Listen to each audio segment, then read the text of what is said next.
akun Talk Akuntansi Deep Talk. Kembali lagi bersama aku Sheryl, moderator pada episode kali ini. Dan aku nggak akan sendirian aja, aku akan bakal ditemenin sama narasumber kece nih. Mungkin boleh kenalan dulu Kak? Oke, halo teman-teman, kenalin aku Rizka dari Universitas Airlangga. Halo Kak Rizka. Oke, di episode sebelumnya nih teman-teman kita udah bahas mengenai debt investment. Di episode 3 kali ini kita akan bahas mengenai pembahasan yang gak kalah seru juga. Mungkin boleh dijelasin Kak, kita akan bahas mengenai apa? Oke, jadi kali ini kita akan membahas tentang pengakuan pendapatan. Wah, apa pendapatan? Kayaknya menarik banget nih. Pasti teman-teman di rumah yang nonton juga sudah penasaran. Mungkin boleh nggak Kak dijelasin dulu pengakuan pendapatan itu apa sih, terus gimana aja langkah-langkahnya? Oke, aku jelasin ya. Untuk berdasarkan PSAK nomor 115, pendapatan merupakan indikator utama kinerja keuangan perusahaan yang memberikan gambaran tentang kinerja masa lalu dan prospek di masa depan. Pendapatan juga berperan penting dalam menentukan ukuran kinerja lainnya seperti EBITDA, laba bersih, dan laba bersaham. Jadi, oleh karena itu, pedoman yang jelas dalam pengakuan pendapatan menjadi prioritas dalam penetapan standar. Oke, tadi kayaknya sebelumnya itu kakak sempat mention EBITDA. Nah, EBITDA itu singkatan dari apa sih Kak? Oke, jadi EBITDA itu earning before interest, tax, depreciation, dan amortization, yaitu laba sebelum bunga, pajak, depresiasi, dan amortisasi. Dan untuk langkah-langkahnya ada juga loh Kak untuk pengakuan pendapatan. Oke, aku spill ya Kak untuk langkah-langkahnya. Yang pertama, ada mengidentifikasi kontrak. Yang kedua, mengidentifikasi kewajiban pelaksanaan dalam kontrak. Dan yang ketiga, menentukan harga transaksi. Yang keempat, mengalokasikan harga transaksi terhadap kewajiban pelaksanaan. Dan untuk yang terakhir, mengakui pendapatan pada saat setiap kewajiban pelaksanaan terpenuhi. Oke, tadi kakak kayak penjelasan 5 langkah kayak kata tadi itu. Terus mungkin nggak bisa nggak sih dikasih contoh simple gitu mengenai langkah-langkah itu semua. Terus tadi aku juga sempat dengar mention mengenai mengidentifikasi kontrak. Nah, kontrak ini tuh apakah harus selalu tertulis atau gimana? Wah, pertanyaan yang bagus nih. Oke, jadi untuk mengidentifikasi kontrak nggak selamanya tertulis kok. Ada juga yang secara lisan maupun dari kebiasaan kita. Oke, aku kasih contoh untuk kebiasaan kita ya. Jadi saat kita berada di minimarket, nggak mungkin nih kita langsung ada kontrak tertulis dalam pihak minimarket.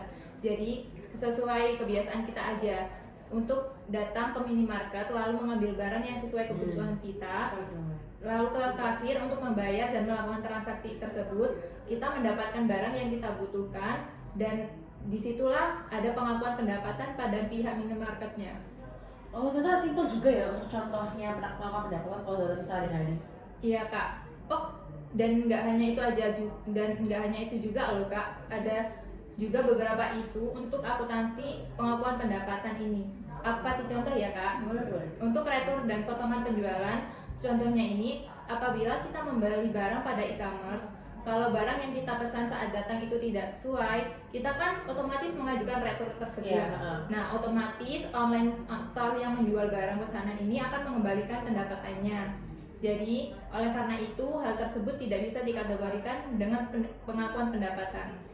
Oh, gitu ya. Oke, kurang lebih aku udah paham nih. Mungkin teman-teman di rumah juga pastinya sudah paham. Kalau misalnya nggak paham, boleh banget nanti tanya-tanya di kolom komentar. Nah, aku kalau nggak salah, aku juga tahu tuh di pengakuan pendapatan tuh ada namanya tuh metode pengakuan pendapatan kontrak jangka panjang. Nah, itu tuh kayak gimana sih Kak? Oke, jadi gini, dalam mencatat pendapatan dari proyek jangka panjang ada dua cara utama nih. Yang pertama, metode presentasi penyelesaian. Di dalam metode ini, pendapatan, biaya, dan laba dihitung sesuai progres proyek. Dan untuk cara ngitungnya pakai pendekatan cost to cost basis, yaitu perbandingan antara biaya yang udah dikeluarkan dengan total estimasi biaya proyek. Dan untuk hasilnya presentasi penyelesaian proyek dan yang nantinya dipakai untuk mencatat pendapatan. Dan untuk cara yang kedua ada metode pemulihan biaya. Nah, kalau yang ini lebih hati-hati sih Kak, karena pendapatan cuma diakui sebatas biaya yang udah dikeluarkan dan bisa dipulihkan. Laba baru dihitung kalau semua biaya proyek udah ketutup. Oh, jadi berarti kalau misalnya nih kita udah selesai milih nih anggapannya, udah selesai milih metode pengakuan pendapatan, misalnya mau pilih salah satu lah apa ya. Terus caranya yang kita nyajin di laporan keuangan kayak gimana? Nah, ini sangat penting sih. karena pendapatan biasanya muncul di laporan laba rugi dan dibagi jadi beberapa bagian. Jadi untuk pendapatan operasional ini uang masuk dari bisnis utama, untuk contohnya itu penjualan produk atau jasa. Dan untuk pendapatan non operasional ini duit yang datang dari sumber lain seperti bunga atau keuntungan jual aset. Dan untuk pendapatan bersih yaitu hasil akhir setelah dipotong pajak dan biaya lainnya yang nunjukin untung atau ruginya perusahaan tersebut. Jadi kalau misalnya nih kita pengen buat laporan keuangan kita rapi, terus sesuai juga kayak perusahaan-perusahaan lain, itu berarti harus ada standarnya ya Kak? Nah, betul banget. Jadi standar seperti PSAK yang ngatur kapan dan di mana pendapatan harus dicatat. Jadi nggak bisa asal ditulis angka dan harus ada aturannya sih Kak. Kalau misalnya biar lebih gampang kita paham nih, ada contoh nyata nggak sih Kak cara ngakuin itu? Tentu ada contohnya sih. Kita ambil contoh dari perusahaan konstruksi. Jadi ada nih PT Maju Jaya yang mendapatkan kontrak untuk membangun sebuah gedung bertingkat selama 3 tahun dengan nilai kontrak 10 miliar. Jika PT Maju Jaya ini menggunakan metode presentasi penyelesaian, maka mereka harus mengukur kemajuan proyek setiap tahunnya. Jadi katakanlah gini, di tahun pertama mereka telah menyelesaikan 40% dari proyek berdasarkan perhitungan biaya yang telah dikeluarkan. Maka mereka bisa mengakui 4 miliar ini sebagai pendapatan tahun pertama. Jadi yang untuk tahun kedua proyek telah mencapai 80% penyelesaian, sehingga mereka bisa mencatat pendapatan tambahan sebesar 4 miliar lagi. Dan untuk yang ketiga, tahun ketiga ini proyek selesai 100% dan sisanya kan 2 miliar akan dicatat sebagai pendapatan di tahun itu. Dengan metode ini, perusahaan bisa mencatat pendapatan secara bertahap sesuai progres pekerjaan yang memberikan gambaran lebih akurat tentang kinerja keuangan mereka sih Kak.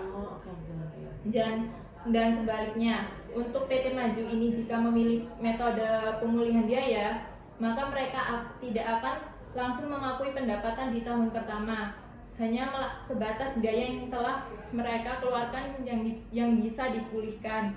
Baru setelah semua biaya proyek tertutup di akhir tahun ketiga, mereka bisa mengakui laba dari proyek tersebut.